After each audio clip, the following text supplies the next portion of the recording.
महर्षी public school Amravati. विषय मराठी व्याकरण.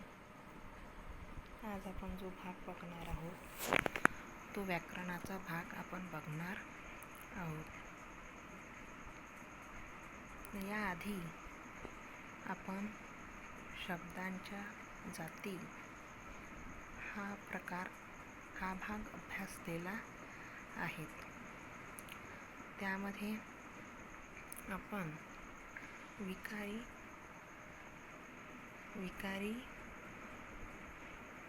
शब्दांच्या 4 जाती आणि अविकारी शब्दांच्या 4 जाती अशा आपण 8 जातींचा अभ्यास केलेला आहे. आता मागल्या वर्षी अभ्यासक्रमामध्ये तुम्हाला 4 जातींचा अभ्यास करावयाचा होता. आता यावर्षी तुम्हाला दुसऱ्या 4 जातींचा अभ्यास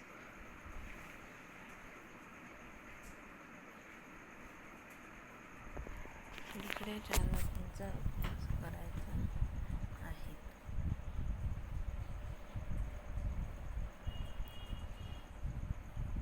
तर त्याच प्रकारातला जो क्रियाविशेषण अव्यय आहेत त्या क्रियाविशेषणाच्या अव्ययाचे प्रकार आपण पाहणार आहोत.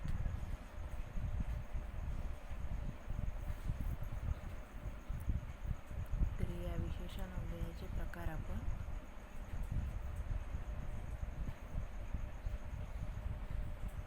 बघणार आहोत. चला तर मग आपण समजून घेऊया.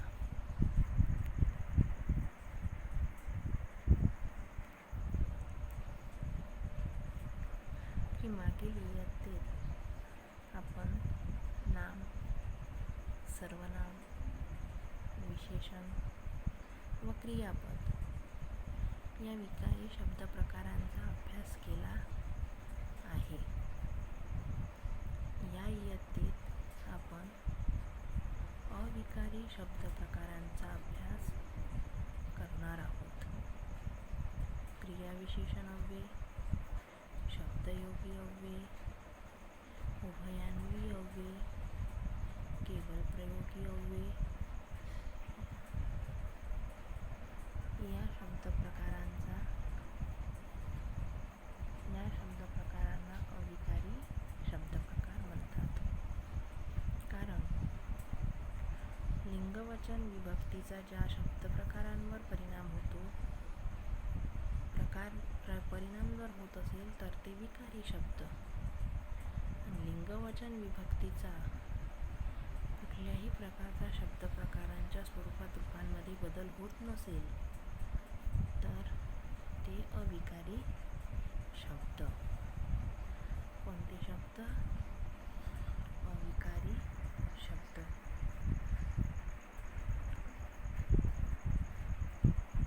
रवी अतिशय मनमिळाऊ आहे.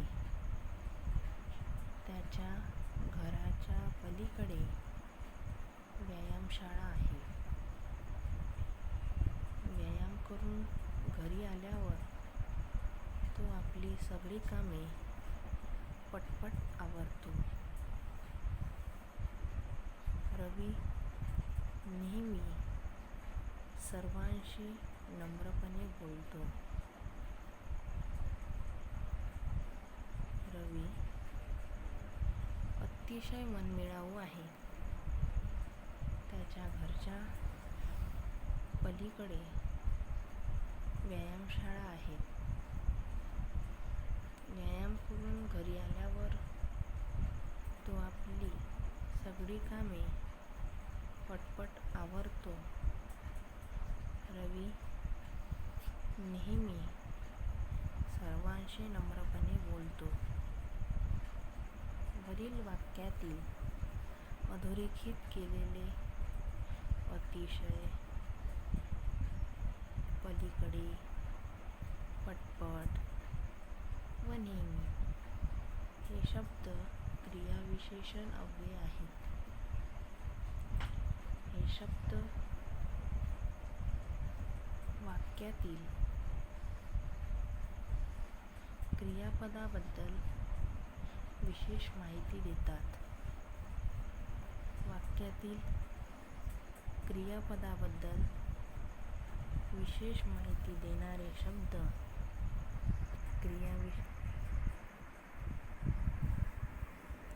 क्रियाविशेषण अव्यय असतात. वाक्यातील क्रिया कधी घडली, कुठे घडली, कशी घडली,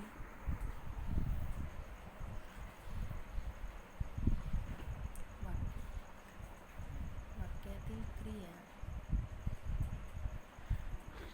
वरील वाक्यातील अधोरेखित केलेले अतिशय, पलीकडे, पटपट व नेहमी हे शब्द क्रियाविशेषण अव्यय आहेत.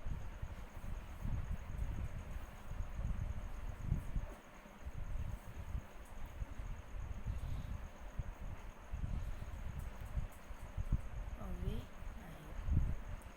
हे शब्द वाक्यातील क्रियापदाबद्दल विशेष माहिती देतात. वाक्यातील क्रियापदाबद्दल विशेष माहिती देणारे शब्द क्रियाविशेषण अव्यय असतात. वाक्यातील क्रिया कधी घडली, कुठे घडली, कशी घडली, किती वेळा घडली यावरून वाक्यातील क्रियाविशेषण अव्ययाचे प्रकार ओळखता येतात. आता क्रियाविशेषण अव्ययाचे प्रकार. क्रियाविशेषण अव्ययाचे प्रकार. कालवाचक क्रियाविशेषण अव्यये. कालवाचक क्रियाविशेषण अव्यये. उदाहरणार्थ म्हणजे कालवाचक क्रियाविशेषण अव्यय म्हणजे काल ज्या गोष्टी होऊन गेलेल्या आहेत त्याला म्हणतात कालवाचक क्रियाविशेषण अव्यय. आता त्याच्यामध्ये येतात आधी, सध्या, हल्ली, सदा, उद्या, नित्य, वारंवार इत्यादी. आता उदाहरण आहेत की पूर्वी शिक्षक पगडी घालत असत.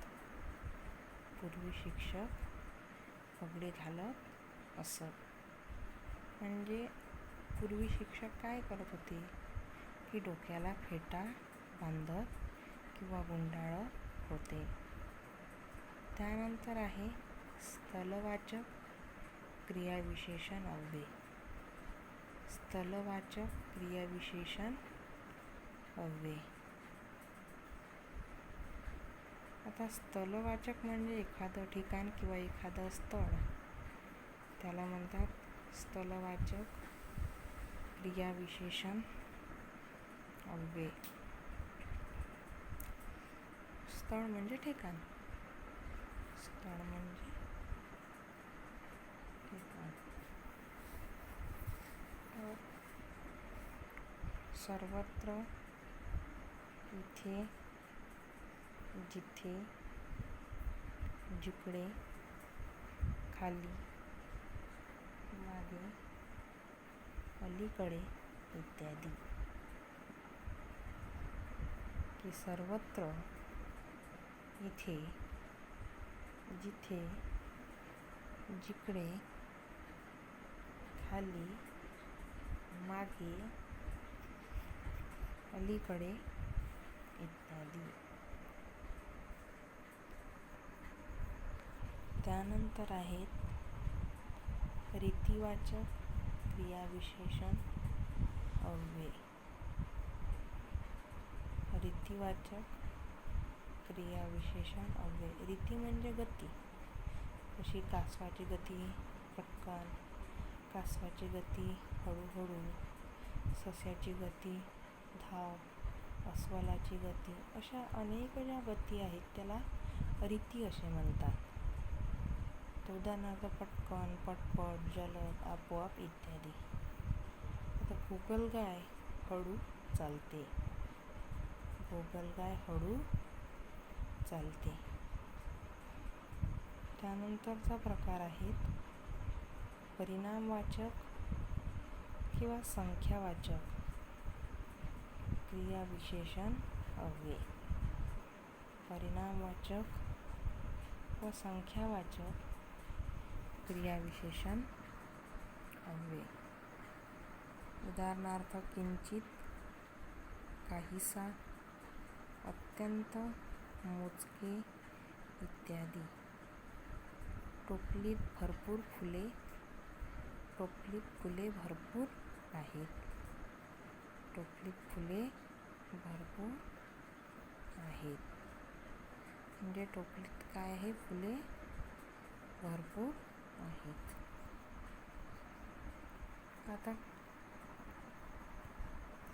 आता खाली दिलेल्या शब्दांचे क्रियाविशेषण अव्ययाच्या प्रकारानुसार चौकटीत वर्गीकरण करा. आता या चौकटीमध्ये आपल्याला कालवाचक, स्थलवाचक, रीतिवाचक आणि परिणामवाचक असे चारही या रकान्यामध्ये आपल्याला इथले शब्द लिहायचे आहेत. तिथे, दररोज, टपटप, क्षणोक्षणी, सावकाश, पलीकडे, अतिशय, पूर्ण, परवा, समोरून, जरा, मुळीच, कसे, वर, थोडा, सतत, झटकन. कालवाचक क्रियाविशेषण अव्ययमध्ये स्थलवाचक क्रियाविशेषण अव्ययमध्ये लिहायचे. रीतिवाचक क्रियाविशेषण अव्ययामध्ये लिहायचं. तर परिणामवाचक क्रियाविशेषण अव्ययात लिहायचं आहे. क्रियाविशेषण अव्यय व त्याचे प्रकार. पुढील वाक्यातील अधोरेखित शब्दांकडे नीट लक्ष द्या. हल्ली पाऊस वेळेवर येत नाही. पलीकडे नदी वाहते. हत्ती सावकाश चालतो. बागेत गुलाबाची फुले खूप आहेत. आता वरील वाक्यातील हल्ली, पलीकडे, सावकाश, खूप हे शब्द त्या त्या वाक्यातील क्रियापदांविषयी विशेष माहिती सांगतात. येत नाही. काय? पाऊस. कधी कधीच येतो. म्हणजे त्याला आपण म्हणतो हल्ली वेळेवर येत नाही. तर एवढ्यात वेळेवर येत नाही आहे. वाहते. काय वाहते? नदी. कुठे वाहते? पलीकडे. चालतो. कसा? सावकाश. आहेत. किती आहेत? खूप फुले आहेत. क्रियापदाविषयी अधिक किंवा विशेष माहिती सांगणाऱ्या शब्दांना क्रियाविशेषण अव्यय असे म्हणतात. म्हणून हल्ली, पलीकडे, सावकाश, खूप ही क्रियाविशेषण अव्ययी आहेत. आता क्रियाविशेषण अव्यय याचे प्रकार.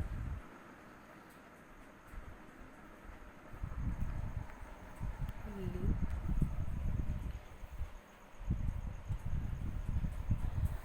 हल्ली या क्रियाविशेषण अव्ययातून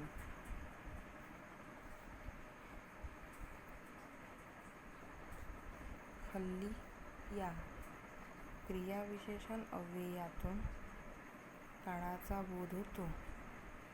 म्हणून त्यास कालवाचक क्रियाविशेषण अव्यय म्हणतात. काही कालवाचक क्रियाविशेषण अव्यय आहे. पूर्वी, सध्या, आधी, नंतर, आज, उद्या, परवा, सदा, नित्य, वारंवार इत्यादी.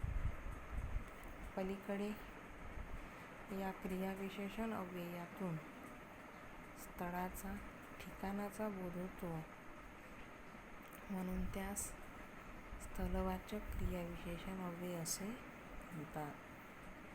त्याची उदाहरणे आहेत इथे, तिथे, इकडे, तिकडे, सर्वत्र, सभोवार, खाली, वर, मागे, अलीकडे इत्यादी. सावकाश या क्रियाविशेषण अव्ययातून रीतीचा म्हणजे पद्धतीचा बोध होतो, म्हणून त्यास रीतिवाचक क्रियाविशेषण अव्यय असे म्हणतात. त्याची उदाहरणे हळूहळू, पटकन, जलद, आपोआप, तुरुतुरु, संथ, मंद, जोरात, पटपट इत्यादी. खूप या क्रियाविशेषण अव्ययामधून संख्येचा, परिणामाचा बोध होतो, म्हणून त्यास संख्यावाचक, परिणामवाचक क्रियाविशेषण अव्यय म्हणतात. काही संख्यावाचक, परिणामवाचक क्रियाविशेषण अव्यय: भरपूर, काहीसे, किंचित, जरासे, थोडे, अत्यंत, मोजके, दुप्पट, एवढे इत्यादी. आता हा जो मगाशी आपण म्हटलेला होता की हा चौकटीत आपल्याला अव्ययांच्या प्रकारानुसार भरायचं आहेत. आता कालवाचकमध्ये कोणते शब्द येतात? दररोज, क्षणोक्षणी, परवा, सतत. स्थलमध्ये तिथे, पलीकडे, वर, समोरून. रीतिवाचकमध्ये टपटप, कसे, मुळीच, सावकाश, झटकन. परिणाम व संख्यावाचक क्रियाविशेषण अव्ययामध्ये अतिशय, पूर्ण, जरा, थोडा. त्यानंतर आहे आता विरामचिन्हे: पूर्णविराम, अर्धविराम, स्वल्पविराम, प्रश्नविराम, उद्गारवाचक चिन्ह, अवतरण चिन्ह, संयोग चिन्ह, अपसारण चिन्ह, अवग्रह आणि काकपद असे मराठीत एकूण 9 विरामचिन्हे आहेत. विरामचिन्हे म्हणजे विराम म्हणजे विश्रांती अथवा थांबणे. आपण बोलत असताना मध्ये मध्ये थांबतो. वाचताना सुद्धा वाक्य कोठे संपते, प्रश्न कोठे आहेत, उद्गार कोणता, वाक्यात कोठे व किती थांबवावे हे कळले पाहिजे. ते समजण्यासाठी जे चिन्हे वापरली जातात त्यांना विरामचिन्हे असे म्हणतात. विरामचिन्हे पूर्णविराम, अर्धविराम, स्वल्पविराम, प्रश्नचिन्ह, उद्गारचिन्ह, अवतरण चिन्ह, संयोग चिन्ह, अपसारण, अवग्रह, काकपद. टिंबा म्हणजे पूर्णविराम, एक टिंब आणि कॉमा अर्धविराम, त्यानंतर आहे एक कॉमा स्वल्पविराम, त्यानंतर आहे प्रश्नचिन्ह, त्यानंतर आहे उद्गार चिन्ह, अवतरण चिन्ह, संयोग चिन्ह, अपसारण चिन्ह, अवग्रह आणि काकस्पद.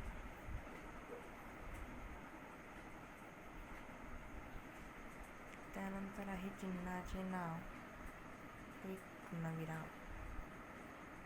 चिन्हाचे नाव आहे पूर्णविराम. केव्हा वापरतात? वाक्य पूर्ण झाले की हे समजण्यासाठी वाक्यात पूर्णविराम वापरतात.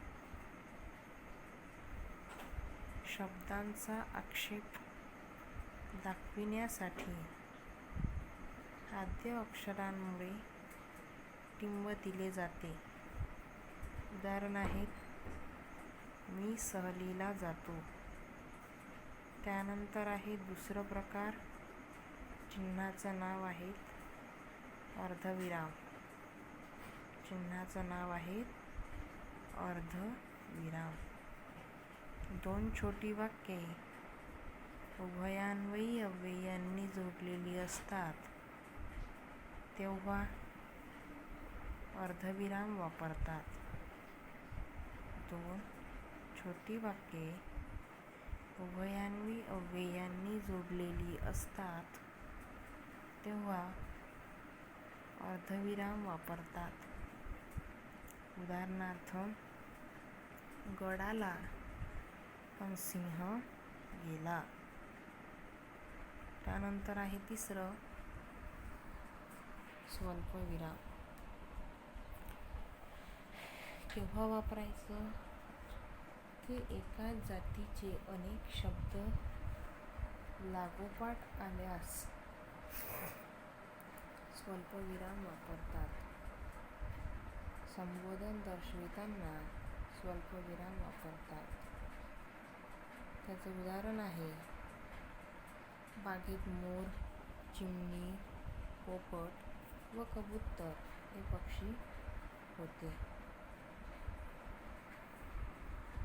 पक्षी होते. त्यानंतर आहे अपूर्णविराम. एखाद्या वाक्याच्या शेवटी तपशील द्यावयाचा असल्यास अपूर्णविराम वापरला जातो. चित्रकलेसाठी या गोष्टी लागतील: रंग, ब्रश, पेन्सिल, कागद, खोडरबर इत्यादी. त्यानंतर आहे प्रश्नचिन्ह. प्रश्नार्थक वाक्याच्या शेवटी प्रश्नार्थक चिन्ह वापरतात. पुण्याला कधी जाणार? उद्गार चिन्ह. उत्कट भावना व्यक्त करताना ती दाखवणाऱ्या शब्दांच्या शेवटी उद्गार चिन्ह वापरतात. शी शी, व्हा दूर, किती घाण केली, नदी म्हणाली. त्यानंतर 7वं चिन्ह आहे अवतरण चिन्ह. दुहेरी. बोलणाऱ्याच्या तोंडचे शब्द दाखविण्याकरिता दुहेरी अवतरण चिन्ह वापरतात. ते म्हणाले, वर्षाला 50,000 रुपये. ते म्हणाले *, वर्षाला 50,000 रुपये. त्यानंतर एकेरी अवतरण चिन्ह. एखाद्या शब्दावर जोर द्यावयाचा असला किंवा दुसऱ्यांचे मत अप्रत्यक्षपणे सांगताना एकेरी अवतरण चिन्ह वापरतात. तिने सामना या वर्तमानपत्रात प्रथम लेखन केले. 8वं आहे संयोग चिन्ह. दोन शब्द जोडताना संयोग चिन्हांचा वापर करतात. ओळीच्या शेवटी शब्द अपुरा राहिल्यास संयोग चिन्ह वापरतात. आई वडील, आई डॅश वडील, मार्च डॅश एप्रिल. आंतरराष्ट्रीय नाणेनिधीमध्ये प्रतिनिधित्व करण्याची संधी मिळाली. अपसारण चिन्ह. बोलता बोलता विचारमालिका तुटल्यास डॅश वापरतात. स्पष्टीकरण चिन्ह. जर एखाद्या गोष्टीचे स्पष्टीकरण द्यायचे असेल तर स्पष्टीकरण चिन्ह वापरतात. मी खूप अभ्यास केला. सुनीता विल्यम जिने अंतराळ भ्रमण केले. ती भारतीय आहे. अवग्रह. एखाद्या वर्णाचा लांब दीर्घ उच्चार करावयाचा असल्यास हे चिन्ह वापरतात. शी काकपद लेखन करताना एखादा शब्द राहिल्यास तो दाखविण्यासाठी अथवा लिहिण्यासाठी. त्यानंतर आहे या ठिकाणी सराव प्रश्न. खालील वाक्यात पूर्णविराम असलेले वाक्य शोधा. घंटा वाजली. त्यानंतर आहे प्रश्न दुसरा. उद्योगी माणूस समाधानी असतो. खालील वाक्यात कोणती विरामचिन्ह आलेले आहेत? पूर्णविराम. 3. खालील वाक्यात कोणकोणती विरामचिन्हे दिलेली आहेत ती शोधा व खालील पर्याय निवडा. शर्यत जिंकली पण बक्षीस मिळाले नाही.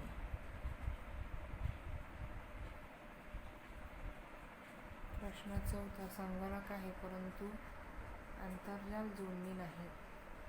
वरील वाक्यातील अधोरेखित केलेल्या विरामचिन्हांचा पर्याय शोधा. अर्धविराम.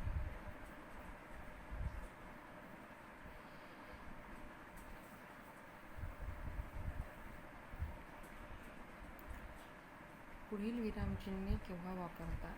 एकाच जातीचे अनेक शब्द लागोपाठ आल्यास. उत्कट भावना व्यक्त करताना. विधान पूर्ण झाले की बोलणाऱ्या तोंडचे वाक्य दाखविण्याकरता. एकाच जातीचे अनेक शब्द लागोपाठ आल्यास. खालील वाक्यात कोणकोणते विरामचिन्ह पुन्हा पुन्हा आले आहेत? स्वल्पविराम, डॅश अपसारण चिन्ह, पूर्णविराम. पुन्हा पुन्हा आलेले आहे म्हणते. बोलता आलाय पुन्हा पुन्हा स्वल्पविराम. अशा प्रकारचा जो हा भाग आहे. क्रियाविशेषण अव्ययाचे प्रकार व विरामचिन्हे याचा चांगल्या पद्धतीने आपण अभ्यास केलेला आहे. आणखी आता आपण बघणार आहोत विरामचिन्हे. काय बघणार आहोत? विरामचिन्हे. तर विरामचिन्हे बघत असताना आपल्याला योग्य ती काळजी घेणे गरजेचे आहे.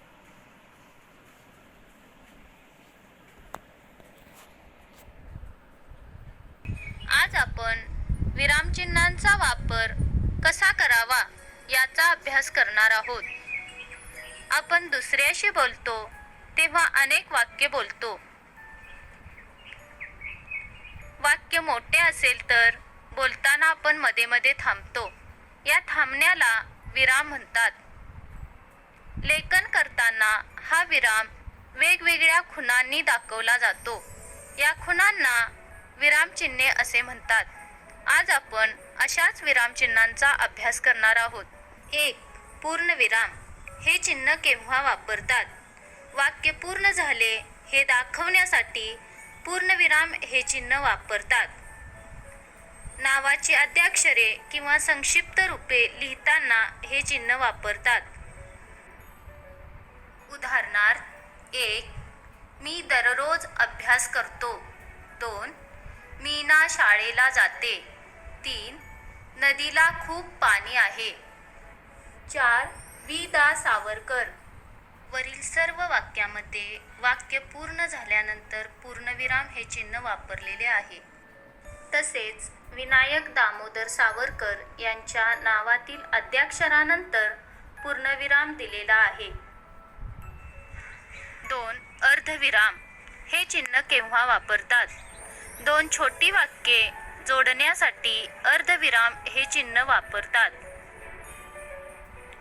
उदाहरणार्थ 1. मी शाळेला आलो नाही कारण मी आजारी होतो. 2. राम खूप खोडकर आहे पण तरीही तो हुशार आहे. 3.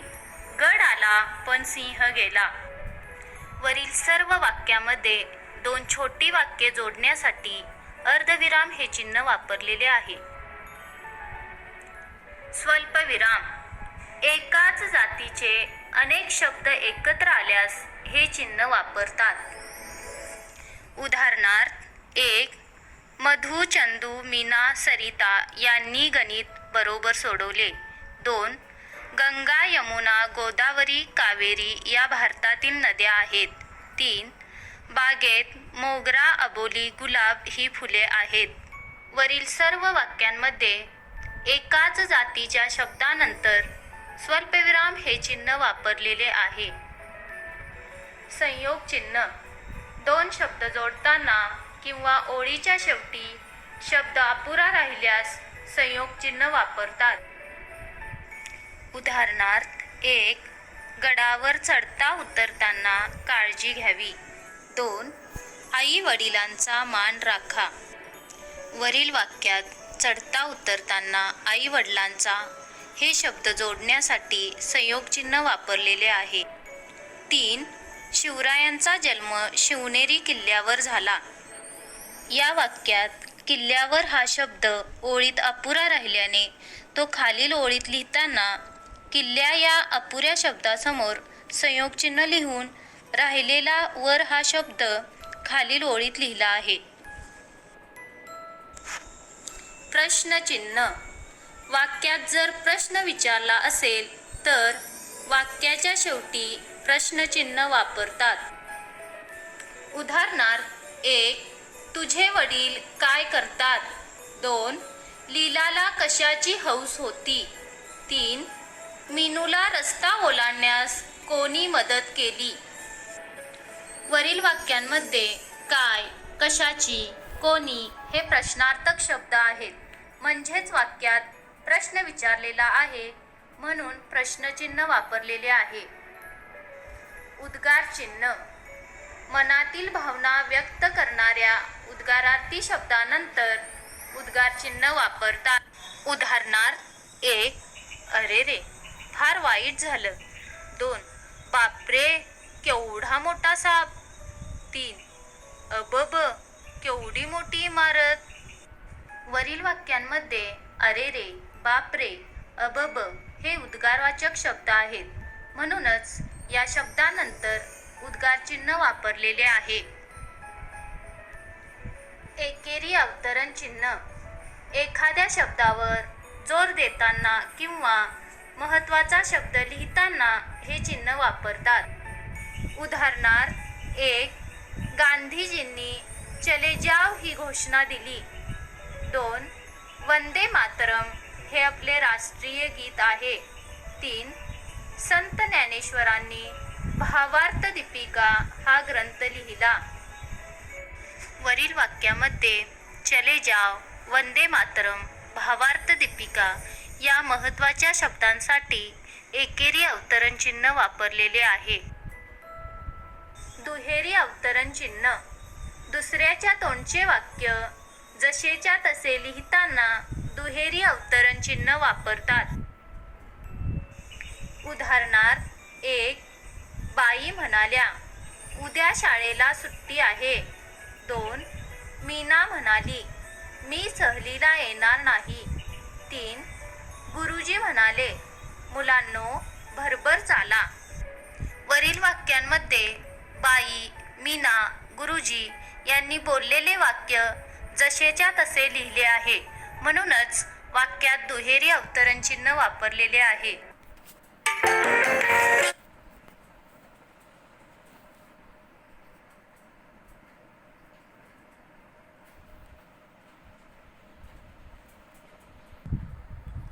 उदाहरणार्थ पहा, मी दररोज फिरायला जातो. या ठिकाणी वाक्य संपले आहे म्हणून आपण पूर्णविराम दिला आहे.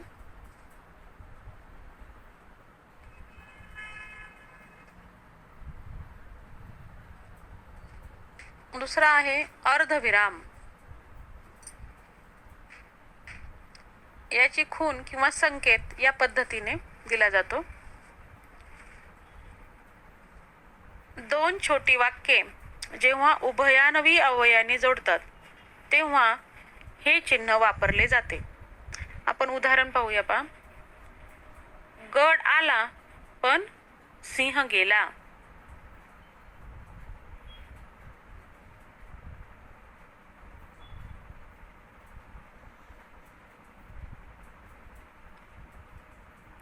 अपूर्ण विराम.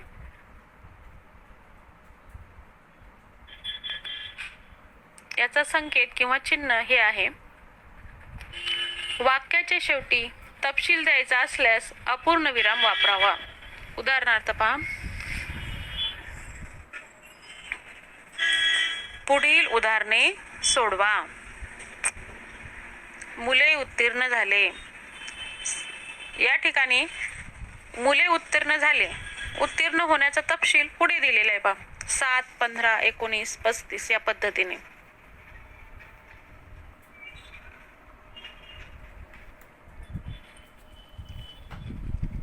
पुढचे विरामचिन्ह आहे स्वल्पविराम. याचा संकेत किंवा खूण या पद्धतीने दिली जाते. एकाच जातीचे शब्द लागोपाठ आल्यास वापरतात. उदाहरणार्थ पहा.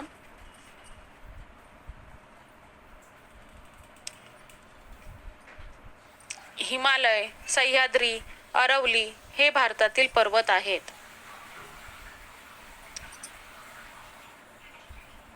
गौरव तिकडे जा. या वाक्यामध्ये गौरव हे गौरवला आवाज दिलेला आहे किंवा गौरवला सांगितले आहे. त्यानंतर देखील स्वल्पविराम या चिन्हाचा वापर करतात.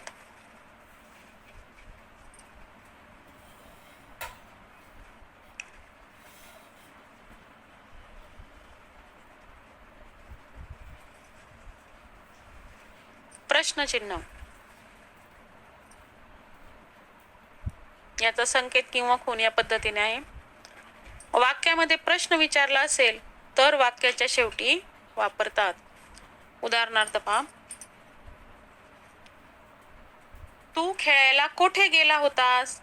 या ठिकाणी प्रश्न विचारलेला आहे म्हणून होतास या शब्दानंतर प्रश्नचिन्ह चा वापर केलेला आहे. तुझे नाव काय आहे?